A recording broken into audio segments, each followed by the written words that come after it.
लेकिन सबसे बैर की राह पर चल रहा है। असदुद्दीन ओवैसी साहब, AIMIM के अध्यक्ष, तालियों के साथ उनका स्वागत कीजिए G20 समिट में आज तक के मंच पर। आइए सर।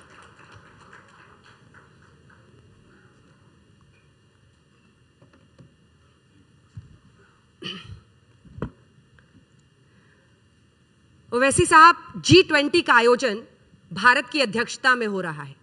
कितना गर्व एक भारतीय के तौर पर आपको अपने सीने में हो रहा है?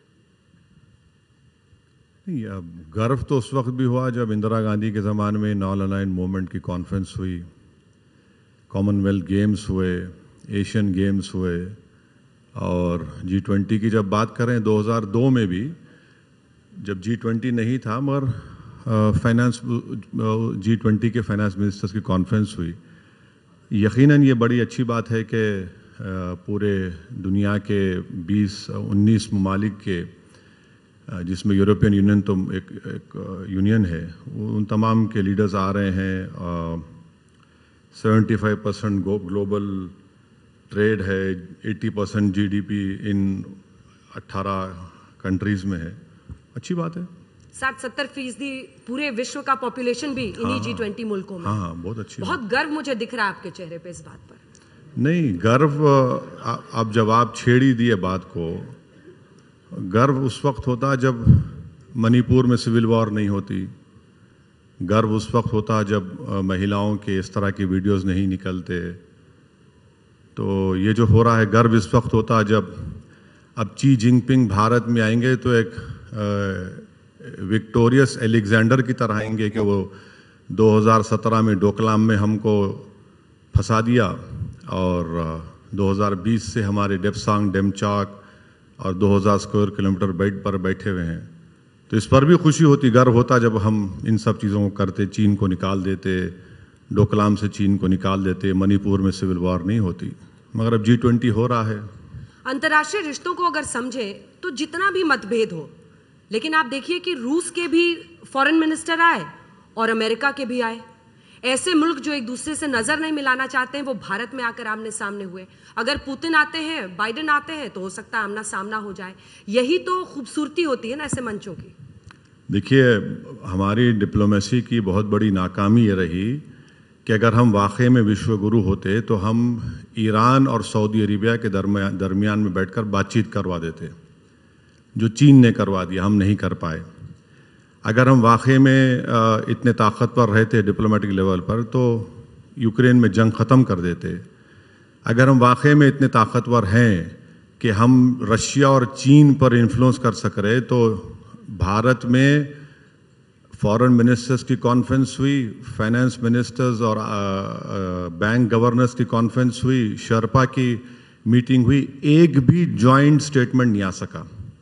और मैं आपको बता रहा हूं कि जब G20 होगा तो मुझे इस बात का डर है और ये लगता है कि जॉइंट स्टेटमेंट नहीं आएगा, जो G20 की तारीख में पहली मर्तबा ऐसा होगा। तो वो जॉइंट स्टेटमेंट रूस यूक्रेन की जंग की वजह से नहीं आएगा कि भारत में हो रहा है इसकी वजह से नहीं आएगा? देखिए, अगर नरेंद्र मोदी जी इस G20 से पहले रूस को जाते, यूक्रेन को जाते, जैसा कि बाली में जब हुआ था, वहाँ के प्रेसिडेंट गए थे और वहाँ एक जॉइंट कम्युनिके निकला। अब यहाँ पर हम तो कुछ कर ही नहीं पा रहे हैं, चाहे हमारे फॉरेन मिनिस्टर्स की कॉन्फ्रेंस हो, फाइनेंस मिनिस्टर G20 की हो, शर्पा कॉन्फ्रेंस हो जो हम्पी में हुई, फिर गांधीनगर में हुई। तो ये तो हम जब मेज़बानी कर रहे हैं, तो अगर हम खुद ही नहीं कर पा रहे हैं तो फिर क्या बता रहे हैं? ये बताता है कि हम लोग इतने इन्फ्लुएंशियल नहीं हैं। आप लाख बोल लीजिए कि हम विश्व गुरु हैं, हम जो बाइडन हमसे मिलता है, पुतिन आ जाएगा, ये फुला आ जाएगा, मगर आपका कॉमन जॉइंट स्टेटमेंट नहीं आएगा, यही हमको लग रहा है। वो तो उनके मतभेदों की वजह से ना, अमेरिका, रूस। तो फिर हम क्या करेंगे? सिर्फ बैठकर टीवी पे देखते रहेंगे, मोदी जी हर एक से गले मिल रहे हैं, हाथ मिला रहे हैं, पप्पी कर रहे हैं, तो वही होगा क्या? नहीं, कुछ तो होना चाहिए ना। जब आप 4,000, 3,500, 4,000 करोड़ आप खर्चा कर रहे हैं तो उसका क्या मिलने वाला है? ठीक है, भारत के प्रायोरिटीज़ हैं, टेक्नोलॉजी ट्रांसफ़र है, डेट के बारे में है, बहुत सी 3-4 अहम चीज़ें हैं, मगर जब जॉइंट स्टेटमेंट ही नहीं आएगा तो फिर क्या होगा? फिर क्या निकलेगा बताइए?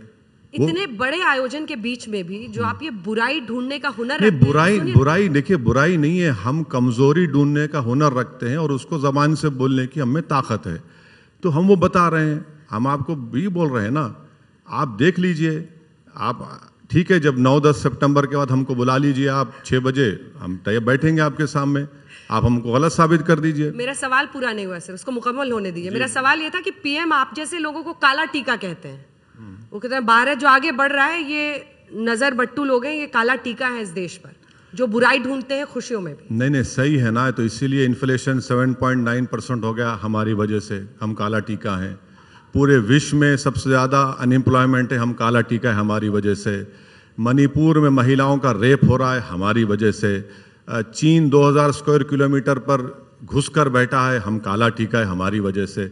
मोदी जी अपोजिशन में हैं और हम लोग प्राइम मिनिस्टर बन गए हैं, तो वही हो गया है, तो हम ही काला टीका है। मोदी जी पे कोई जिम्मेदारी नहीं आती है, कोई जिम्मेदारी नहीं आती। G20 है, अब G20 का एक बेहतरीन शो होगा, 24 घंटे दिखाया जाएगा, मगर जॉइंट स्टेटमेंट आएगा नहीं आएगा ये हमको देखना है। क्या ज़ेलेंस्की आएगा नहीं आएगा, या फिर ज़ेलेंस्की से आप कहेंगे वर्चुअली आप एड्रेस कर दीजिए, ये सब चीज़ें हैं। शी जिनपिंग के आने की अभी तक बात है, हालांकि कंफर्म नहीं है, ना पुतिन को लेकर है, व्लादिमीर पुतिन, ना शी जिनपिंग चाइनीज प्रीमियर को लेकर। लेकिन चीन ने हर कदम पर, श्रीनगर में जब बहुत गर्व से भारत G20 का आयोजन कर रहा था, तो तुर्की, चीन, 2-3 मुल्कों ने उसको बॉयकॉट किया। इस पर आपका नजरिया क्या है? श्रीनगर में ये आयोजन हुआ था, सबको आना चाहिए था? नहीं, मैं तुर्की को भी आना चाहिए था? नहीं, मैं तुर्की और शी जिनपिंग का स्पोक्स पर्सन नहीं हूँ, ये तो शी जिनपिंग ही बोल सकते हैं। मगर मैं शी जिनपिंग को, चाइना को ये बोलना चाहूँगा कि आपको डेमचौक और डेमसॉक को छोड़ना पड़ेगा। हम ये भारत के प्रधानमंत्री से पूछना चाह रहे कि जब हमारी ज़मीन पर कोई कब्जा करके बैठा है, आप कैसे एशियन डेवलपमेंट बैंक से लोन पे लोन ले रहे हैं? 2-2 बैंक्स बनाए गए और चीन बैठा हुआ उन बैंक्स में, हमारे इंपोर्ट्स उनसे बढ़ रहे हैं। तो ये कौन सी हमारी पॉलिसी है, समझ में नहीं आ रहा हमको। अब शी जिनपिंग आएंगे और हमको ये बताने आएंगे, देखो मैंने डोकलाम में तुमको बता दिया, हम वहाँ बैठे हैं, अब हम डेमचौक में बैठे हैं, हमने हॉट स्प्रिंग में, पोंगसोंगसू लेक में हमने बफर जोन बना दिए, तुमने क्या किया देख लो। तो ये तो हमारे लिए भी तकलीफ दे बात है। यकीनन ये कॉन्फ्रेंस होगी, मगर ये सच्चाई को तो सामने रखना पड़ेगा ना हमको। लेकिन आपने तुर्की पे नहीं बोला, मैंने तो आपको भारत का प्रवक्ता मानकर पूछा। नहीं, तुर्किया का भी नहीं आया तो मैं क्या करूं? आना चाहिए ना? नहीं, रजब तैयब अर्दोगान से पूछना चाहिए सरकार को क्यों नहीं आए, पूछना चाहिए। सऊदी अरेबिया के लोग नहीं आए उसमें, उनको ही पूछना। सऊदी अरब के भी नहीं आए, वो भी नहीं आए। तो प्रॉब्लम ये हो जाता है कि हम क्यों जवाब दें इन मुस्लिम कंट्रीज की तरफ से, सो कॉल्ड। नहीं, लेकिन आप भारत की तरफ से तो कहेंगे ना कि उनको आना चाहिए था। हाँ, ये बॉयकॉट बिल्कुल गलत है, नहीं, श्रीनगर में बदलाव हुआ है। मैं तो ये कहूंगा कि जब इतने सब लोग आ गए तो चुनाव क्यों नहीं करा रही सरकार कश्मीर में? चुनाव करवा दीजिए ना।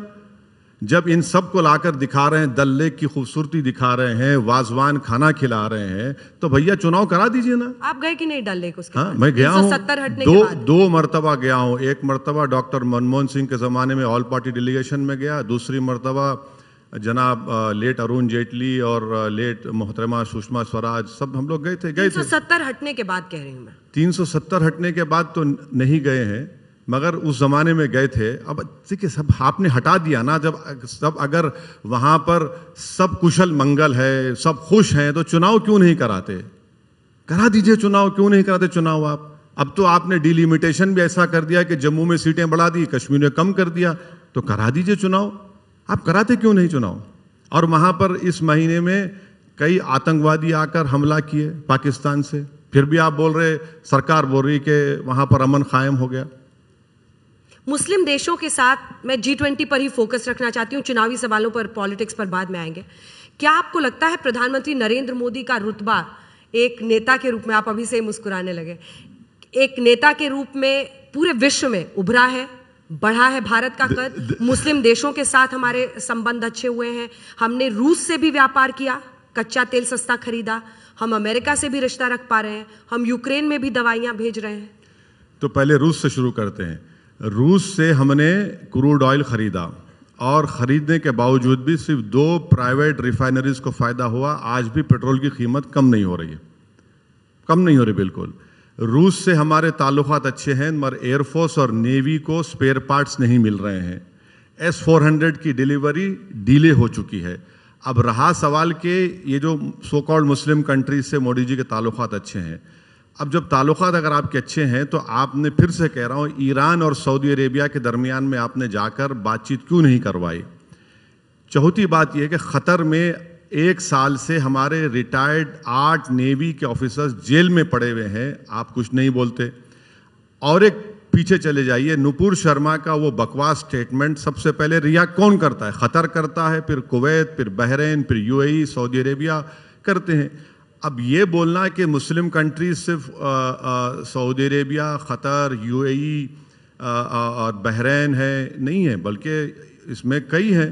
मगर अगर आप बोलेंगे कि इन्हीं पर तवज्जो ली जाए, गलत है। हाँ, ये बात सही है कि इस साल $113 बिलियन का फॉरेन एक्सचेंज 10 कंट्रीज से आया, जिसमें से 5 ये वेस्ट एशिया के या GCC कंट्रीज से आए। पहली अच्छी बात बोली है इस इंटरव्यू में। हाँ, लोग मेहनत करके भी जा रहे हैं ना, मोदी जी का कोई रोल नहीं है उसमें, आपको गलतफहमी हो रही है। वहां पर जितने लोग हैं वो बेचारे 15-14 घंटे, 18 घंटे काम करके भारत को पैसा भी जा रहे हैं, मोदी जी की वजह से नहीं है। वो वहां पर रहकर काम करते हैं, मेहनत करते हैं और पैसा भी जा रहे हैं। US से आ रहा, UAE से आ रहा, Singapore, Australia, Qatar, Kuwait, Saudi Arabia, जिसमें से 5 ये GCC कंट्रीज हैं। सबसे ज़्यादा $113 बिलियन अभी हमारे देश को आया है। G20 के आयोजन के बाद 5 या 6 महीने का काउंटडाउन चुनावों के लिए बचेगा। अविश्वास प्रस्ताव में हम लोगों ने आपका भाषण सुना, और आप तो खैर ओवैसी जी हैं, एक को दुकानदार कह देते हैं, एक को चौकीदार कह देते हैं। झूठ नहीं कहा, सही कहा मैंने, बिल्कुल सही है। क्योंकि एक दोनों भी जो है, चाहे दुकानदारी या दुकानदार हो या चौकीदार, मोहब्बत की दुकान खोल रहे हैं वो। हाँ, जो भी है। तो जब अगर मुसलमानों पर, ईसाइयों पर जुल्म होता है तो दोनों मुंह नहीं खोलते, दोनों एक लोग मुंह नहीं खोलते। जब UAP का कानून अमित शाह लेकर आए 2019 में, उसको और गंदा किया गया तो कांग्रेस ने सपोर्ट किया, दुकानदारों ने सपोर्ट किया, और उसी वजह से एक 83 साल का बूढ़ा जेल में मर गया, मौत की आगोश में चला गया। वो तड़पता रहा, बोलता रहा कि मुझे घर जाना है, मुझे एक सिपर दे दो, उसको नहीं मिला। तो ये बिल्कुल उनकी पॉलिटिक्स यही है। वो दुकानदार में मोहब्बत की बात करेंगे और उनके एक्स मुख्यमंत्री और मध्य प्रदेश के लीडर कहते हैं कि हिंदू राष्ट्र है भारत। तो यही तो इनका दोगलापन है, यही तो इनकी धोखा देते हैं उन तमाम भारत के लोगों को जो एक हकीकी मानों में प्लुरलिज्म, डाइवर्सिटी को मानते हैं। तो ये दोनों का एक सेटिंग है, दुकानदार की भी सेटिंग चौकीदार से, चौकीदार की भी सेटिंग दुकानदार से है। तो फिर जीते कौन 24 में? आपने तो सबसे बैर कर लिया, तो नहीं, क्या आपको हल क्या दिखता है? ओवैसी साहब PM बनेंगे क्या? नहीं, मैं ना दुकानदार हूँ बन सकता हूँ, ना चौकीदार बन सकता हूँ। मेरे मुकद्दर में लड़ना लिखा है, मैं लड़ता रहूँगा। मगर देश की जनता को ये देखना पड़ेगा कि क्या कोई तीसरा विकल्प आपके पास है या नहीं, और उस तीसरे ऑप्शन को देखने की बहुत ज़रूरत है। ये लोग तो खामोश बैठे हैं ना। नूह में इतने बड़े डेमोलिशंस हुए, कुछ नहीं बोलते। जुनैद नसीर के मरने के ऊपर राजस्थान में कांग्रेस की सरकार है 5 लाख, और कन्हैया लाल की मौत हुई जिसका पुरजोर कंडेम किया आपके प्रोग्राम में भी आकर, वहाँ पर 50 लाख और गवर्नमेंट की नौकरी। तो ये जो डबल स्टैंडर्ड्स हैं इन लोगों के, प्रैक्टिकली यही इन लोगों को एक्सपोज करता है। आप सिर्फ मुस्लिमों के हक की लड़ाई लड़ेंगे? नहीं, कहाँ मैं कह रहा हूँ मुसलमान। तो आपने पैसे का मतभेद कर दिया। देखिए मैडम, अगर भारत में जो डेटा है, चाहे वो NSSO का डेटा हो या फिर लास्ट सेंसस का डेटा हो या फिर सच्चर कमेटी हो, कुंडू कमेटी हो, इन तमाम ये बताते हैं कि दलित, मुसलमान, आदिवासी इस देश में सबसे पीछे हैं, और बाज़ मुकामात पर तो मुसलमान भी दलित से नीचे हैं। जैसा इंटर जनरेशनल ऑपरेबिलिटी जो है, अगर किसी मुसलमान के दादा 100 रुपये कमा रहे थे तो उनका पोता आज 50 रुपये नहीं कमा रहा। ये मोदी जी का डेटा है, मेरा नहीं है, गवर्नमेंट का डेटा है। और दूसरे तमाम कास्ट हो, रिलीजन हो, वो प्रोग्रेस किए, कि गवर्नमेंट का डेटा है, इसको कोई इनकार ही नहीं कर सकता। इससे 3 दिनों तक अविश्वास प्रस्ताव चला, किसको फायदा हुआ? बहुत लोग मानते हैं कि सरकार को ही उसका फायदा हो गया। PM ने 2 घंटे 13 मिनट बोला। बहुत मोदी जी ने तो ऐसा दिख रहा था कि हम बैठकर 2.5 घंटे का मुगल आजम देख रहे हैं, बोले जा रहे हैं। उसमें कुछ दमी नहीं था, माने नींद आ रही थी। हम समझे कि कुछ होगा, माने वो बोलते अच्छा है बाज़ वक़्त, मगर उस दिन तो ऐसा दिख रहा था कि वो पुराना रिकॉर्ड चल रहा है बेगम अख्तर का, बस वो कुछ नई बात नहीं थी उसमें। अच्छा बोलते हैं मोदी जी? नहीं, कभी कभी बोल देते हैं, मगर उस दिन तो माने सबको नींद आ रही थी। मैं खुद देखा बीजेपी के जितने एमपीज बैठे थे, कोई सो रहा था, कोई मंत्री सो रहे थे, मेरी नहीं बात कर रहा हूँ, तो वो सो रहे थे। तो पहले तो हमने स्पीकर साहब के ऑल पार्टी मीटिंग में कहा था कि सर आप मणिपुर पे डिस्कशन करवाइए, प्राइम मिनिस्टर आए या ना आए। हमको मालूम था ये हम इसमें जाएंगे ट्रैप में, तब चले गए लोग, बड़ी पार्टीज ने कर दिया, तो फिर हमको भी देना पड़ा बीआरएस पार्टी के साथ नो कॉन्फिडेंस मोशन।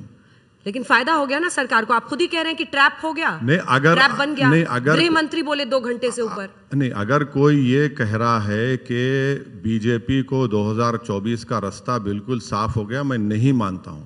24 का इलेक्शन आज भी ओपन है, और बीजेपी को अगर नहीं मालूम या मालूम तो ये उनको बात समझ में आ गई कि जो इस देश का गरीब है वो अब इस बात को महसूस करने लगा है कि मेरी आमदनी में कमी हो रही है और मुझे नौकरी नहीं मिल रही है। उसके बहुत से तकालीफ हैं, ये एक रियलाइजेशन पैदा हो रहा है।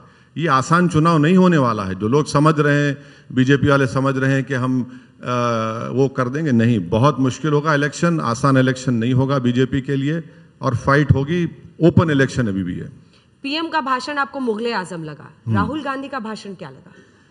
वो तो बोल रहे थे कि दिल से बोले, अब वो नहीं मालूम, लास्ट नो कॉन्फिडेंस में तो जाकर मोदी जी से गले मिल लिए थे। हम डर रहे थे कि अभी कुछ ऐसा ना कर दें, तो गनीमत नहीं किया उन्होंने। तो दिल से बोले और बोले हैं, बोलते हैं, तो बोल रहे हैं, तो हम देख रहे हैं, सुन रहे हैं, आप भी सुन रहे हैं, सब सुन रहे हैं, तो सुन रहे हैं। आज थोड़ा डर के बोल रहे हैं आप राहुल? नहीं, बिल्कुल नहीं। वो एक उर्दू का शायर ने कहा था ना कि बके जा रहा हूँ जुनू में क्या क्या, तो हम भी सुन रहे हैं, सब सुन रहे हैं, क्या क्या कर सकते हैं, बोल रहे हैं, वो बोल रहे हैं बेचारे। वो चले थे, इतना चले, ऐसा हुआ, ये हुआ, बोले हैं, वो बोले हैं। भारत जोड़ो यात्रा पर उनका फोकस था। हाँ, बिल्कुल था। अब आप देखिए, कांग्रेस वाले कोई नहीं आए तो मुझे क्यों आप पूछ रहे हैं सब बातें? उनको बुला लीजिए, वो अच्छा बोलेंगे। खामखा मुझे आप अर्दोगान का पूछ रहे हैं, शी जिनपिंग का पूछ रहे हैं, अब कांग्रेस का पूछ रहे हैं, तो मुझे थोड़ा आप उसी में रखिए जहां तक मैं बोल सकता हूं। लेकिन इंडिया जो गठबंधन विपक्ष का बना है, हाँ, उसमें भी आपको जगह नहीं मिली। आप लड़ेंगे कैसे? आपके चुनावी बिसात के नीचे, पैरों के नीचे की जमीन क्या है सर? आप सिर्फ मुस्लिम पॉलिटिक्स इस देश में करना चाहते हैं। नहीं, बुरी बात देखिए, मैं तो कर रहा नहीं हूं। अगर मैं करता हूं तो बुरी बात क्या है? नरेंद्र मोदी क्या कर रहे हैं? नरेंद्र मोदी नहीं कहा था कि मैं हिंदू नेशनलिस्ट हूं। अभी ये कांग्रेस वाले क्या करते हैं? राहुल गांधी का गोतरा निकाल दिए, क्या क्या नहीं कहा उनके बारे में। अगर कमजोर को पॉलिटिकल एम्पावरमेंट मिलता है तो इससे लोकतंत्र मजबूत होगा, इससे एक्सट्रीमिज्म खत्म होगा, इससे रेडिकलिज्म खत्म होगा। ये हम आगे से बुरी बात क्या है? लेकिन पॉलिटिक्स और एक्टिविज्म में बहुत फर्क है। नहीं, एक्टिविज्म की, तो आप एक्टिविज्म कर रहे हैं, वरना 17% से 18% पर आप सीट तो जीतेंगे नहीं। आप फायदा बीजेपी को कर देंगे कोई मेरी वजह से अगर बीजेपी को फायदा हो रहा तो मैं तो आपको कहूंगा कि आप एक दिन 2 घंटे का प्रोग्राम कर लीजिए। जो लोग मुझ पर गाली देते हैं उन सबको बुला लीजिए। मैं आपको बता रहा हूं कि 5 मिनट नहीं बैठ पाएंगे हमारे सामने ये लोग। बीजेपी अगर आज सत्ता में है तो कांग्रेस पार्टी की वजह से है, और उसकी जिम्मेदारी राहुल गांधी पर भी आयद होती है, हम पे कहाँ आयद होती है? हम 3 सीट लड़ रहे हैं पार्लियामेंट में 2019 में, और नरेंद्र मोदी 300 जीत जाते हैं। अब तो हद तो ये हो गई कि अब कांग्रेसी लोग कह रहे हैं कि भाई हमको स्पीकर ने सस्पेंड कर दिया, तुमको नहीं किया। तो मैंने कहा अब आइंदा तुम ये कहोगे तुम 6 फुट 2 इंच के और हम 5 फुट 7 इंच के हैं, इसलिए वजह से हमको निकाल दिए। अब कहाँ रुकेगी बात, बताइए आप। हाँ, वो ये कह रहे हैं कि आपको नहीं सस्पेंड करते हैं। हाँ बिल्कुल, अब वही तो बोल रहे हैं ना। आपको बीजेपी वाले मानते हैं, आपको स्पीकर ने भी एक्स्ट्रा टाइम दे दिया। कल बोलेंगे कि आप इतने लंबे क्यों हैं, कल बोलेंगे कि आप इतना अच्छा क्यों बोलते हैं, आप गूंगे बन जाइए। तो मैं क्या करूंगा इस बारे में? तो ये तो गलत है ना। आप अपनी कमजोरी को देखिए, उसको दूर करिए, आप लड़िए। आपको कौन रोक रहा है? आपको हराइए। हम भी नहीं चाहते कि दोबारा तीसरी मर्तबा इस अजीज वतन अजीज के प्रधानमंत्री वजीर आजम नरेंद्र मोदी बने। हम अपनी तरफ से कोशिश कर रहे हैं, हम कोशिश करेंगे, जहां जहां हमसे हो सकेगा हम कोशिश करेंगे और करते आए हैं। इंडिया के जो गठबंधन के नेता अगर बाहें खोल दे तो आप जाना चाहेंगे वहां? बाहें खोल दें, क्योंकि अविश्वास प्रस्ताव के खिलाफ आपने साथ दिया ना उनका। नहीं, हमने उनका साथ नहीं दिया। हमने बीआरएस पार्टी के नो कॉन्फिडेंस मोशन पर हमने साथ उनका दिया। नो कॉन्फिडेंस मोशन की हम तायद में खड़े रहे, मगर बीआरएस पार्टी के नो कॉन्फिडेंस मोशन की हम तायद में खड़े रहे थे। वो बाहें वाहें नहीं खोलेंगे, हमको मालूम, और हमको जरूरत भी नहीं है। हमको ऐसे महबूबा के बाहों में जाकर कोई सुकून मिलने वाला नहीं है, क्योंकि ये ऐसी महबूबा है जिसने बहुत से लोगों को वफा नहीं किया। जो लोग उसको महबूब समझे और चले गए, वो बेचारे, उनकी खबरें बन गई और महबूबा अभी तक जिंदा है। तो हमको ऐसी महबूबा की ना जुल्फों की ज़रूरत है, ना इनके गले में जाकर। हमको दूर से मालूम कि ये बड़ी ख़तरनाक महबूबा है, दूर रहो इससे। एक तरफ महबूबा है तो दूसरी तरफ महबूब है, तो हमको दूर रहना चाहिए। लैला मजनू का खेल बहुत हो रहा है, तो अब हमको एहतियात करना है। अब दुकानदार की मोहब्बत है, एक तरफ चौकीदार के दावे हैं, तो अब इसमें हमको दूर रहने की जरूरत है। पर एक और समस्या है सर आपकी, जो मुझे दूर से नजर आती है, वो ये है कि मुस्लिम आपको तो महबूब मजनू सब मान लेते हैं, लेकिन जब वोट देने की बारी आती है तो उस क्षेत्रीय दल को चुन लेते हैं, जैसे यूपी में समाजवादी पार्टी को, बिहार में आरजेडी को, या नीतीश बाबू की पार्टी को। अभी आए थे ना मोहतरम, यहाँ से गए हैं, महाशय बोल के गए हैं, आपने सुना, उन्होंने आप सबको ज्ञान दिया, हम सुन रहे थे, बाहर बहुत आवाजें आ रही थी। तो खैर वो तो नाकाम साबित हुए। वो इतना वोट, मुस्लिम वोट उनको मिला, शायद ही उनकी पार्टी की तारीख में इतना वोट मिला होगा। उनको वोट मिला, मगर तब भी बीजेपी जीत गई। हम यही तो बात कह रहे हैं कि बीजेपी को हराने की जिम्मेदारी सिर्फ एक समुदाय पर नहीं है, मगर आज नहीं तो कल मुसलमान इस बात को समझ रहा है कि भैया ये जो गले में हमारे सांप डालकर हम नाचते हैं ना, वो नाचने की जरूरत नहीं है। आप इस सांप को निकालिए और उनके गले में डालिए, बोलिए अब आप नाचिए। ये इलेक्शन चुनाव आता है तो अब देखिए ये तो हो रहा है। ये भाषण आपका सुनते हैं, असद भाई करते हैं, लेकिन वोट उनको दे देते हैं। अगर सुनिए, और उसकी वजह क्या है, क्योंकि वो देखते हैं कि क्या आप बीजेपी को डिफीट कर सकते हैं, नहीं कर सकते हैं। वहीं पर बात अटकती है। 17-18% के साथ आप नहीं डिफीट कर सकते हैं। आपको अन्य जातियों के भी, आपको हिंदू वोट्स भी चाहिए होगा। फिर आप कन्हैया लाल को कितना मिला और के परिवार को कितना मिला और जुनैद के परिवार को कितना मिला, जब आप बोलेंगे तो आप एक समुदाय को हर्ट करते हैं। नहीं, हम बिल्कुल हर्ट नहीं कर रहे हैं। हम ये कह रहे हैं कि इक्वालिटी होनी चाहिए, यूनिफॉर्मिटी होनी चाहिए। इंसान चाहे हिंदू या मुसलमान हो, उसका कत्ल होता है। अगर आप मज़हब के नाम पे कहेंगे कि इस मरने वाले की जान की कीमत ज़्यादा थी, उसकी कम थी, तो गलत है, वो गैर इंसानी बातचीत है। मुझे वोट नहीं मिल रहा है, मुझे मिलेगा वोट, और जिस दिन मिलेगा आप तमाम लोग चौकन्ना रह जाएंगे, क्या हुआ होगा वो। देखिए, एक पीरियड होता है, लोग तंग आ चुके हैं इन लोगों से, दोनों तरफ से तंग आ रहे हैं। कभी घरों को तोड़ दिया जाता है, तो कभी राजस्थान से किसी को किडनैप करके लेकर चले जाता है। तो इसमें तब्दीली आएगी। अब रहा सवाल कि कामयाबी, आप जो बार बार बोल रहे हैं हमको, मैडम देखिए, जिंदगी में जो है ना, बास चीज़ें प्रिंसिपल्स भी होते हैं, उसूल होते हैं। हम पॉलिटिशियन ज़रूर हैं, हो सकता है कि हम में कम प्रिंसिपल हो, मगर इतना तो हम जानते हैं कि हम जो लोग हमारे लिए वोट डालते हैं, इस उम्मीद पर वोट डालते हैं कि भैया कम से कम तुम जब खड़े होगे तो हमारी दर्द की, हमारी तकलीफ की, हमारे हक की तुम बात करोगे। तो वो कर रहे हैं। आज नहीं तो कल होगा, नहीं होगा तो कोई परवाह नहीं, कौन सा क़यामत में आ जाएगी। कम से कम हम ये गम लेके तो खबर में नहीं जाएंगे कि अरे हमने कुछ नहीं किया, कुछ नहीं बोला। हम कोशिश करेंगे, आज नहीं तो कल वो हमको ये लग रहा है कि जो नौजवान नस्ल है, पीढ़ी है, वो इस बात को अब महसूस कर रही है कि ये सब लोग हमको बेवकूफ़ बना रहे हैं, करते कराते कुछ भी नहीं है। अब देखिए चेंज आएगा। विपक्षी गठबंधन, लेकिन अगर हम देखें तो बहुत सारे नेता हैं, सिर्फ ये कांग्रेस पार्टी की बात नहीं है। ममता बनर्जी, नीतीश कुमार, तेजस्वी यादव, अखिलेश यादव और भी तमाम नेता हैं जो अन्य पार्टियां हैं उनके। आपको लगता है कि प्रतिभाशाली और भी नेता बहुत सारे हैं, सिर्फ कांग्रेस को ही अगर हम छोड़ दें तो? देखिए, इन तमाम में दाग है, इन तमाम में दाग है। ममता बनर्जी बीजेपी के साथ नहीं थी, पर अब लड़ रही है ना। नहीं, देखिए है ना, हम तो नहीं थे बीजेपी के साथ। फिर आप नीतीश कुमार बीजेपी से ही मुख्यमंत्री एक नहीं 2-3 मरतबा बन गए।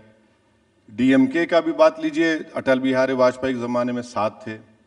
तो ये शरद पवार का देख लीजिए कि इनकी पार्टी खुद लोग कह रहे हैं कि 2019 में हम लोग तय कर रहे थे बीजेपी के साथ जाने के लिए।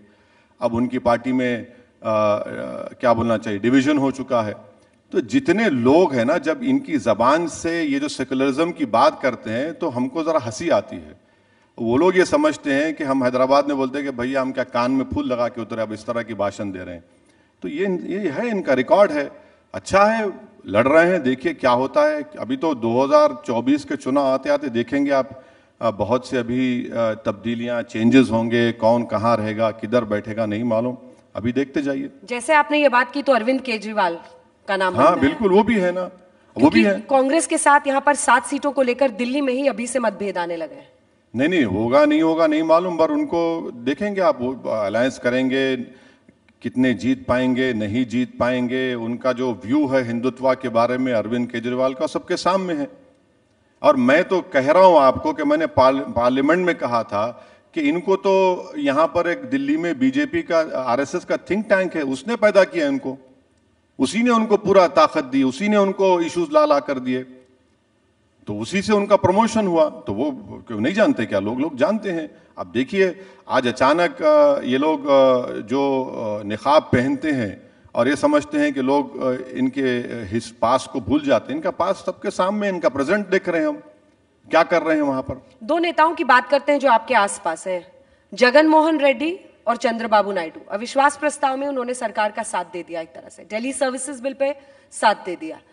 नहीं, मगर आज कुछ पता है क्यों? नहीं, आज भी जगन मोहन रेड्डी चंद्रबाबू नायडू से लाख दर्जे अच्छे हैं। जगन मोहन रेड्डी कम से कम अपनी जबान का पक्का है और चंद्रबाबू नायडू अपनी जबान के पक्के नहीं हैं। जो आदमी अपने ससुरे को धोखा दे सकता है तो किसी को भी दे सकता है। सच में कह रहे हैं आप। हम थे एमएलए 94 में, वो अपने ससुरे को धोखा दिए। एनटी रामाराव उसी गम में इस दुनिया से चले गए। ये और बात है कि वो 9 साल मुख्यमंत्री थे। तो जगन है, मुझे लगता है कि बीजेपी का क्यों साथ दिया, ये सवाल था। नहीं, ये अच्छा नहीं किया, नहीं करना चाहिए था। उन्होंने क्या मजबूरी थी उनकी वो बता सकते, मगर जाहिर है कुछ ना कुछ मजबूरी थी होगी। कुछ मजबूरी रही होगी। जाहिर है, बिल्कुल मजबूरी थी होगी। कहते हैं एजेंसीज का इस्तेमाल करती है ये सरकार। नहीं मालूम, वॉशिंग मशीन है, एजेंसी है, नहीं मालूम, बट है, कुछ ना कुछ है। भ्रष्टाचार, परिवारवाद, तुष्टीकरण, 3 फोकस है प्रधानमंत्री नरेंद्र मोदी का, जो उन्होंने लाल किले से भी इस बार बोला। और वो तुष्टीकरण वाले मामले में आप एकदम फिट बैठते हैं।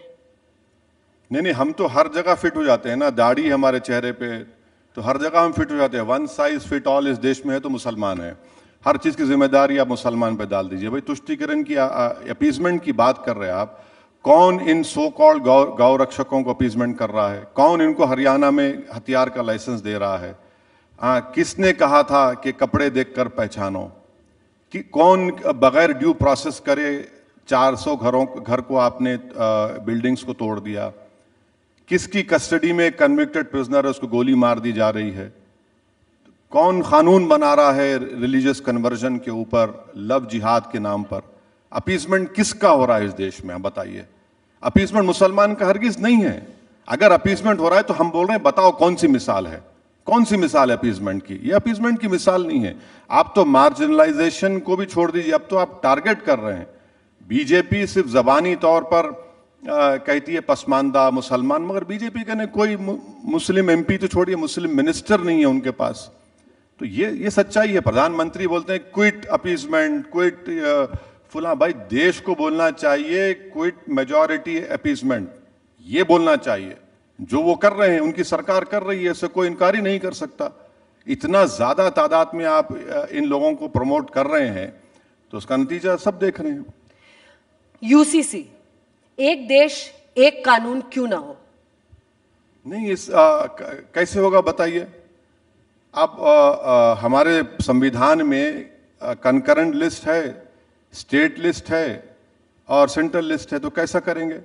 हमारे देश में अगर आप और हमको अरुणाचल जाना है तो परमिट लेके जाना पड़ेगा। हमारे देश में आईपीसी, सीआरपीसी के अमेंडमेंट्स हर स्टेट के अलग हैं, कानून अलग है। हमारे देश में नागालैंड, मिजोरम, नॉर्थ ईस्ट को उनके कल्चरल प्रोटेक्शन का हमने उनको राइट दे दिया। हमारे देश में हमने हिंदू सक्सेशन एक्ट बना दिया, हिंदू मैरिज एक्ट बना दिया, हिंदू मेंटेनेंस अडॉप्शन एक्ट बना दिया। हमने हमारे देश में अगर कोई रिलीजियस लॉ को फॉलो नहीं करता तो हमने स्पेशल मैरिज एक्ट बना दिया, इंडियन सक्सेशन एक्ट बना दिया, जुवेनाइल जस्टिस एक्ट बना दिया। तो कैसे होगा? देखिए, भारत की खूबसूरती इसके डाइवर्सिटी में है, जो बीजेपी आरएस को दिखता ही नहीं है। उनको देश ब्लैक एंड व्हाइट में दिखता है, हमको देश कलर में दिखता है। ये कलर्स हैं, ये भारत एक मोजाइक है। आप यूसीसी की बात कर रहे हैं, अरे यूसीसी आप कैसे लेके आएंगे जब आप क्या ये सब जो कानून है इसको आप निकालेंगे क्या?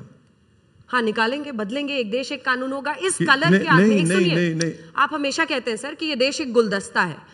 उस गुलदस्ते की आड़ में क्या महिलाओं के अधिकारों के खिलाफ बहुविवाह की आजादी देना गलत नहीं है? देखिए, कानून तो बन गया है, नहीं, कानून तो है, मगर आज भी 84% अगर चाइल्ड मैरिजेस होती हैं तो हमारे हिंदू भाइयों की बेटियों की होती है। कानून तो आपने बना दिया, ये गवर्नमेंट ऑफ इंडिया का डेटा है, मेरा नहीं है। आपने कानून बनाया, गोवा हर बात बोलते हैं गोवा का यूसीसी।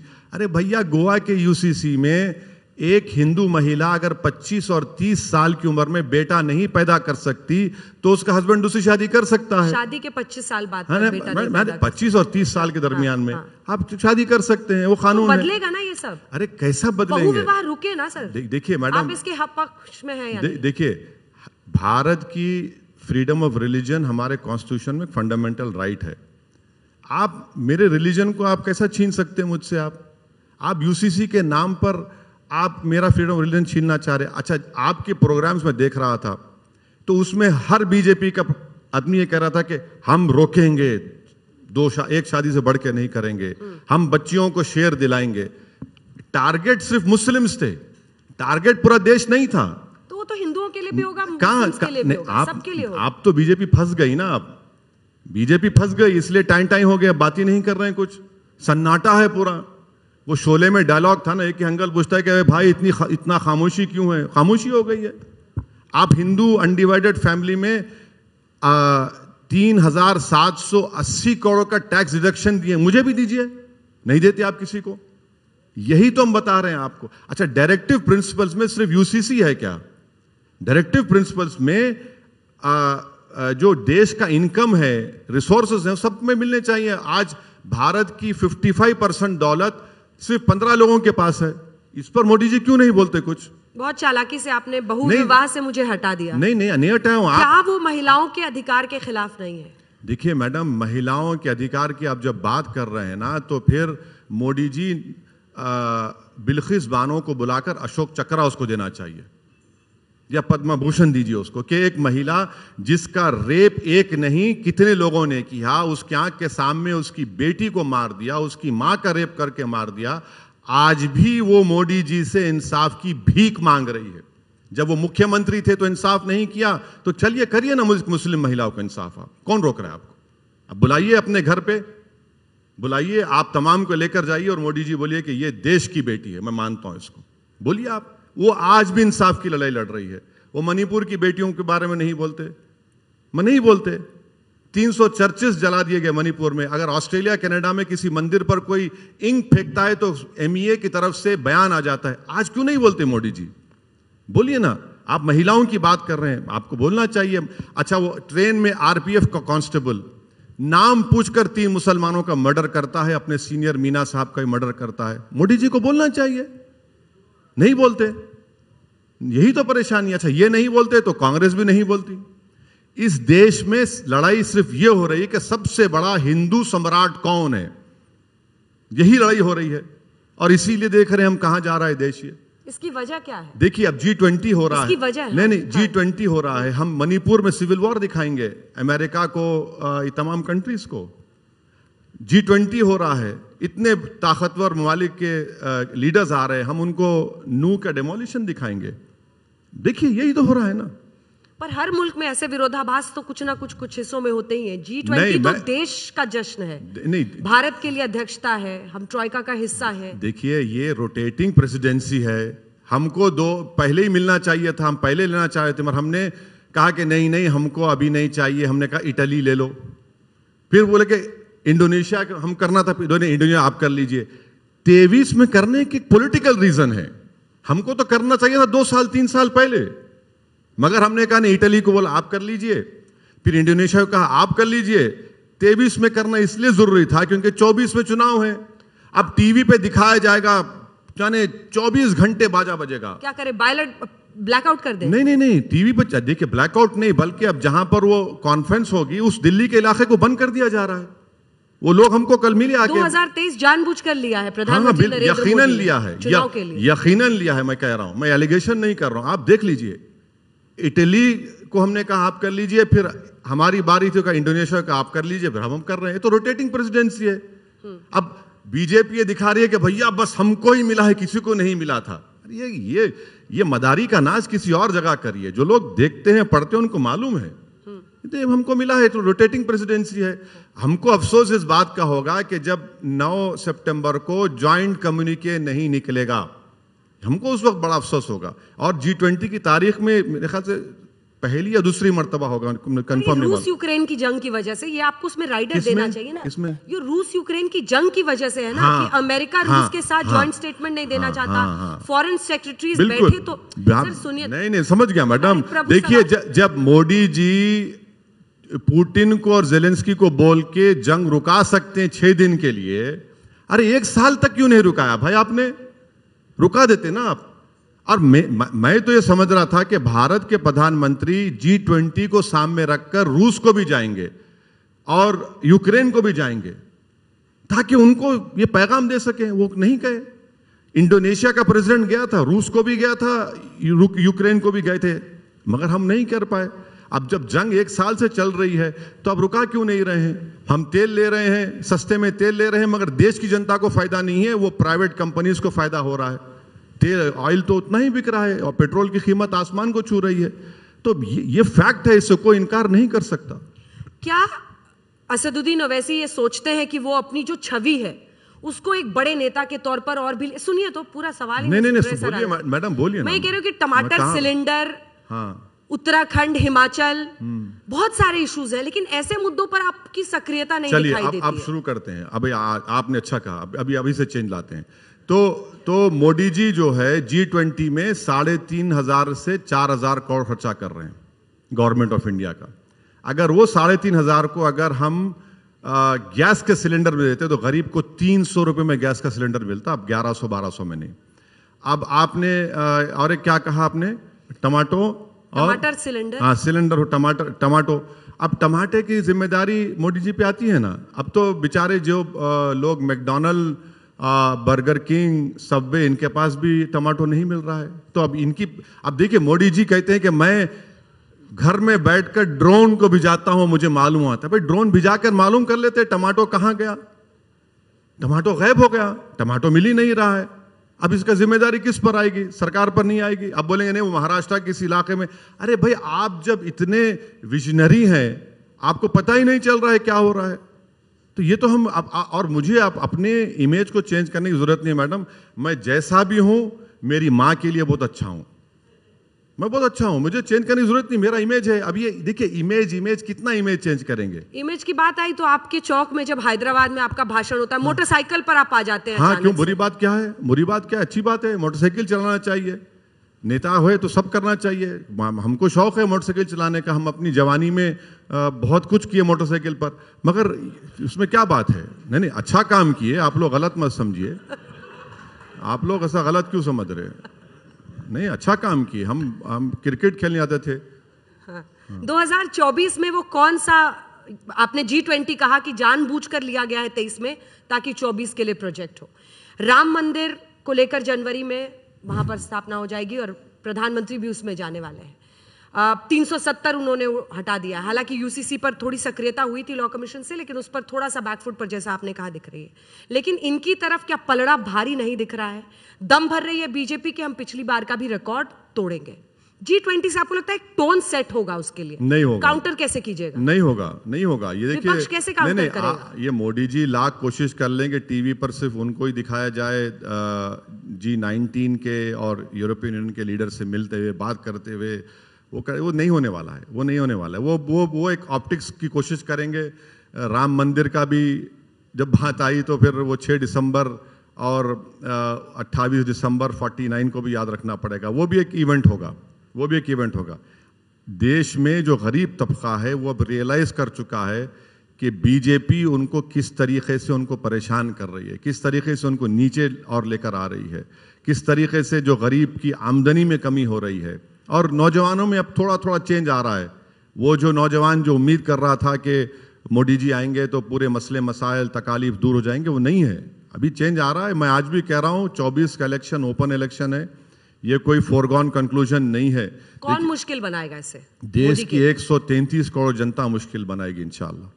आज जो पावर में होता है ना, तो सब लोग बोलते नहीं है, किसी का फायदा होना है, किसी को काम निकालना है, कोई डर के में होता, मगर सच्चाई जमीन की है कि ये इलेक्शन एक सख्त और टफ इलेक्शन होगा। बीजेपी के लिए आसान इलेक्शन नहीं होगा। प्रधानमंत्री ने तो लाल किले से कहा है कि अगले साल भी वही तिरंगा फहराएंगे 15 अगस्त को। नहीं, वो तो कह सकते हैं कि वो जिंदगी भर वही लहराएंगे, वो बोलने में कोई एतराज नहीं है, बोल सकते, बोलने की आजादी है प्रधानमंत्री को। हमारी को थोड़ा कम होगी, उनको है बोलने की, बोल सकते हैं। लेकिन कौन होगा विपक्ष का, कौन सा नेता होगा जो आपको लगता है उनको वाकई चुनौती दे सकता है? एक कैंडिडेट तो कंसेंसस से बनाना पड़ेगा ना। ये सवाल पूछने पर इंडिया गठबंधन के लोग नाराज हो जाते हैं। मेरा मानना यह है कि देश की जनता खुद एक आदमी को या महिला को जो भी हो उसको मौका देगी। अगर हम ये समझ रहे हैं कि 130 करोड़ 133 करोड़ जनता में सिर्फ एक ही नरेंद्र मोदी है, तो बिल्कुल ये देश की जनता की तौहीन होगी। ऐसा हरगिज नहीं है। इस देश में बहुत से काबिल लोग हैं, और जैसे अंग्रेजी की कहावत है, cometh the hour cometh the man, वो होने वाला है इंशाल्लाह। अभी आपने कहा कि G20 हो, राम मंदिर हो, सब एक इवेंट की तरह बीजेपी और मोदी सरकार करती है। नहीं, ये तो अडवाणी साहब ने कहा था मोदी के बारे में, हमने नहीं कहा। लाल कृष्ण आपको अडवाणी जी बड़े अच्छे लगने लगे? नहीं, अच्छे नहीं लगे हैं। जब रथ लेके निकले थे तो सारे टूट पड़ते थे। नहीं, बिल्कुल अभी भी टूट पड़ते हैं उनके ऊपर। उनके पॉलिटिकली उनकी हरकतों से ही तो सब तमाशे, मर उन्होंने कहा था, हमने नहीं कहा। ये अडवाणी ने कहा था ये इनके बारे में, ये इवेंट मैनेजमेंट अच्छा करते हैं, हमने नहीं कहा। देख लीजिए, आप चेक कर लीजिए। लेकिन G20 एक ग्लोबल इवेंट होगा, पूरे विश्व की नजर रहेगी। शी जिनपिंग अगर आते हैं, चाइनीज प्रीमियर, आप अभी से ही मुस्कुरा रहे हैं। नहीं, आप बोलिए। और उनके साथ एक फोटो आ जाएगी, उसके बाद पूरा विपक्ष उन पर टूट पड़ेगा। क्या संदेश हम देंगे? नहीं, मैं तो कह रहा हूं ना कि शी जिनपिंग जब भारत में आएंगे तो वो हम लोगों को ये बताने आ रहे हैं कि तुमने क्या किया, कुछ नहीं किया। मैं तुम्हारी डेप्सांग डेमचाक पर बैठा हुआ हूं। तुम डिसएंगेजमेंट करते मगर तुम डी एस्केलेशन की बात नहीं कर सकते, तुम डी इंडक्शन की बात नहीं कर सकते। तुम पोंग सोंग सू के 18-19 राउंड की बातचीत होगी, मगर मैंने बफर जोन क्रिएट कर दिए। वो होगा शी जिनपिंग से हमको तकलीफ होगी। ठीक है, कॉन्फ्रेंस से आ रहे हैं, मगर हम कैसे अपनी जमीन को भूलेंगे? हमारी 50,000 फौज 1.5-2 साल से खड़ी हुई है वहां पर। अगर यही रवैया रहेगा तो फिर याद रखिए, शायद आपकी हमारी जिंदगी में हम सियाचिन को भी खो देंगे। बात करेगी डिसएंगेज, अरे डी एस्केलेशन, डी इंडक्शन कब होगा बताइए? क्यों बफर जोन आपने क्रिएट कर दिए वहां पर? और आप फिर हमारा ट्रेड इंबैलेंस चीन से बढ़ता जा रहा है। ये क्या है फिर? कि ये चीन से मोहब्बत क्या है बताइए? कौन सी मोहब्बत है, कौन सी मजबूरी है चीन से, जो हम इन तमाम चीजों को ये सरकार बर्दाश्त कर रही है? तो क्या करे सरकार? अरे सरकार फौज को हुक्म दे, फौज को आजाद करे, फौज की पॉलिसी पे चले। क्या हमारी फौज में मिलिट्री विजन नहीं है? आप फौज को छोड़ते नहीं है। अरे इतनी बहादुर फौज हमारी है, अगर आप बोलेंगे तो वो डेप्सांग डेमचाक से निकालेंगे उनको, दूसरे इलाकों पर हम जाकर बैठेंगे, 19 राउंड बातचीत करें। क्या मिल रहा है हमको बताइए आप? ये कोई तरीका है कि हम हमारी जमीन पर नहीं बैठ सकते? 2013 में नरेंद्र मोदी ने ही कहा था, जो मैंने पार्लियामेंट में कहा, कि समस्या बॉर्डर पर नहीं दिल्ली में है। अब समस्या बॉर्डर पर नहीं, 7 लोक कल्याण मार्ग में है।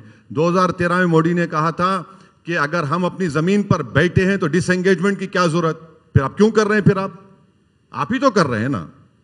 G20 से पहले ब्रिक्स सम्मेलन में भी पीएम जा रहे हैं। आपको लगता है वहां पर, क्योंकि अगर बॉर्डर रेजोल्यूशन के लिए कुछ करना है तो लीडरशिप इन्वॉल्वमेंट उसमें जरूरी हो? नहीं, कुछ नहीं कर रहे हैं, सिर्फ टाइम पास कर रहे हैं और देश को गलत मैसेजिंग कर रहे हैं।